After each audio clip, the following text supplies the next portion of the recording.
materials and colors do you use? We use a variety of different materials and colors.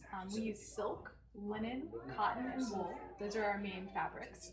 And then as it relates to colors, bright pinks and greens and blues are really fashionable. You also are finding a lot of floral patterns that of course would be like purples and blue and red, so that's really common too. When you buy those, how much do they cost?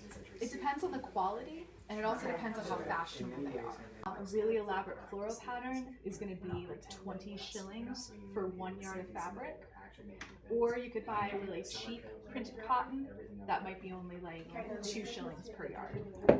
What are the job qualifications to become a milliner?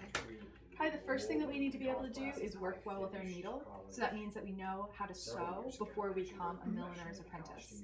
So typically in the 18th century, a young girl is going to be taught by her mother how to sew a seam and hem something, though she's not going to know how to cut out the shapes of like a cloak or a cap. Or if she's becoming a mantua maker, she's not going to know how to cut gowns. So the art of cutting is what you learn in the apprenticeship, but knowing how to apply your needle is just a basic skill that we expect pretty much anybody to know how to do. How long would it take to like make a dress? A basic gown is only going to take 10 hours, so like a day for something simple. Now the jacket that I'm wearing right now, this jacket without all of this decoration here would take 8 hours, but when I add all the trim to it, it's going to add another probably about 20 hours. So this jacket would take about 3 days for me to make, because we work 10 to 12-hour days. Would you say the jacket would be easier than the trimming? The jacket is harder to cut and fit, so the skill required to make the jacket is harder. The sewing of the jacket is easier. The trimming is just a lot of sewing. So it's a higher skill to cut and fit the jacket, but it just takes longer to sew the trim. Because if you look at the trim, you can see how it's actually a strip of fabric that we hemmed.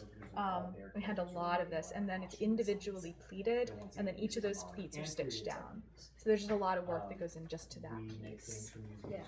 Where would you get your materials? We would import our materials from England, and then England trades with the world. So, for example, that really nice, say, floral cotton I was talking about, that's going to come from India in the 18th century. The silk that I'm wearing would have come from places like Italy and Persia and China.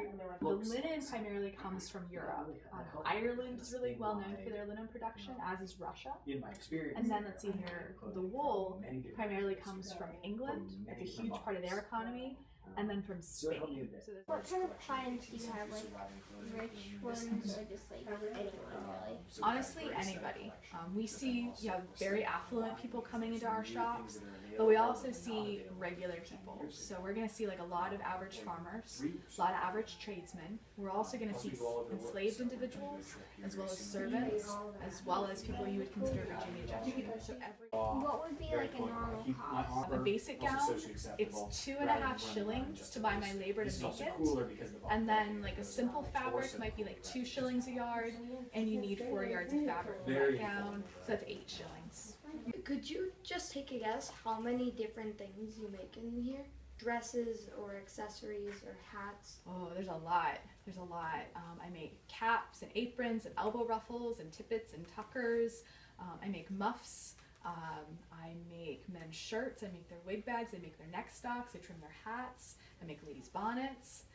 I make a variety of different types of gowns for women. I make Italian gowns. I make English style gowns. I make sack gowns. I make polonaises. I make jackets. I make bed gowns. So there's a lot.